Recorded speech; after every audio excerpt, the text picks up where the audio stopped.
Hello everybody, welcome back. My name is Natalie Monday.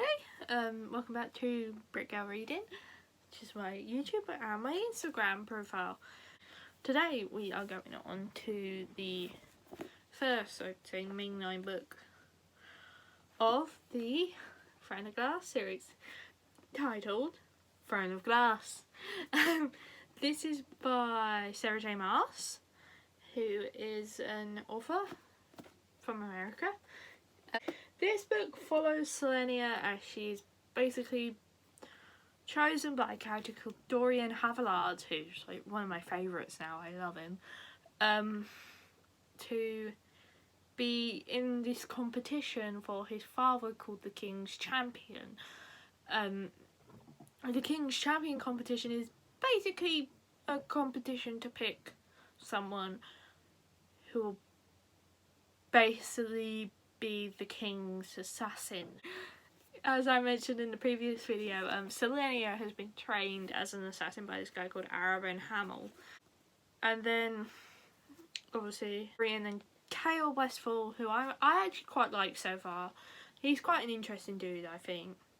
Officer Hadil, which is, took part in the competition, Fight for Your Freedom, in terms of a huge sacrifice, which is the fight in the competition. Basically, most of the book, Selenia is in mourning. Sorry, I'm very fidgety. Most of the book, Selenia is in mourning. Obviously, in Assassin's Creed, Sam Cortland, who's Selenia's known she was a child and has apparently been in love with him for a while.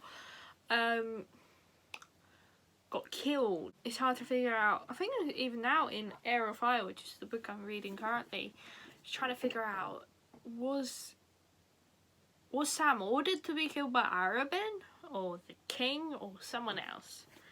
But yeah, this is quite an interesting book actually. I quite liked it. I did it on the 20th of April and finished it on the 23rd of April, which is 3 days. Really good start, really interesting. Like, I loved the introduction of Dorian and Kale and that. I was very interested at the start to see how Selenia developed over the book, and I quite liked her development in this book.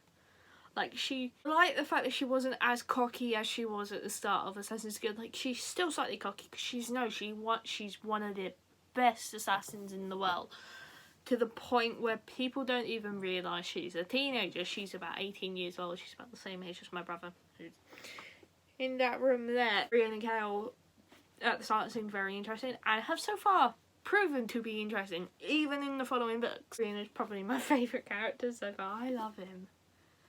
I have a bit of a crush on Dorian. I might see him get overtaken by Rowan, who's been introduced in... It's a character that's introduced in Hair of Fire. I will say, obviously, spoilers. Also, something about his backstory that isn't quite adding up, and you find out what that is in Crown of Midnight, which I won't spoil right now what that is. The King and the Queen, Dorian's parents, defo hiding something. I knew from the start when we were introduced to them that they were hiding something, and I was proven right. The King definitely is hiding something, so the Queen is. Well, it's kind of revealed, well, I think it is revealed in Crown of Midnight what the King's hiding, but I just have a feeling the Queen's hiding something as well. There's a side character introduced in this called Duke Parrington. I don't trust him. I trust him about as far as I can throw him, which isn't very far, so I don't trust him a lot.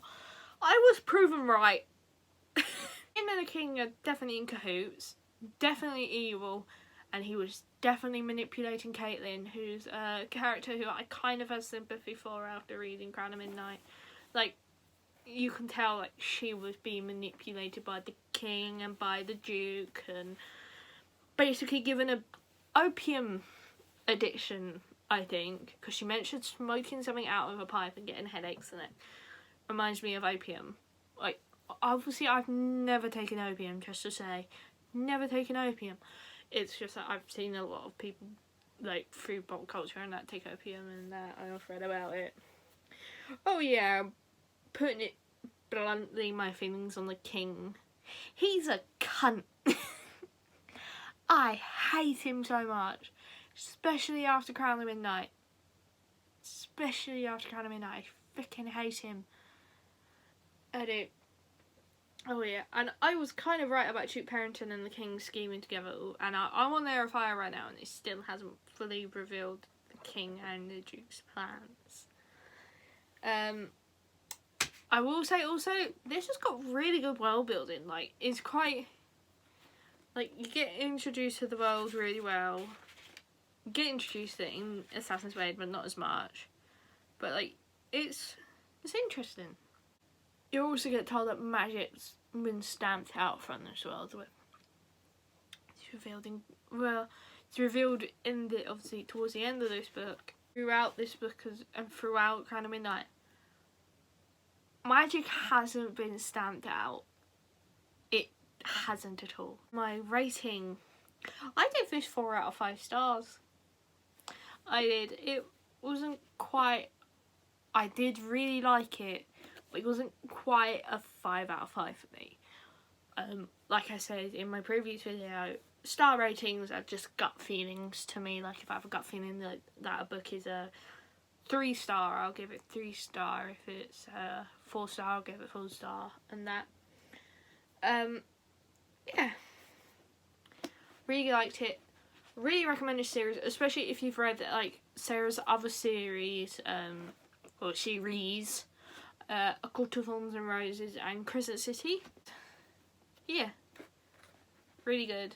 This is like her OG series as well. This is the only one out of the 3 that she's written that is completed. Oh, right, she's just announced the name for the second Crescent City novel book. The feeling she's getting to the end of A Court of Thorns and Roses. Like, I think there's like 3 more books left, like 1 novella and 2 mainline. But this is the only one that's completed, and I really like it. Anyway, like I said earlier, don't forget to like and subscribe. Don't forget to follow me on Instagram and that. Hope to see you guys soon. Bye bye for now. Bye.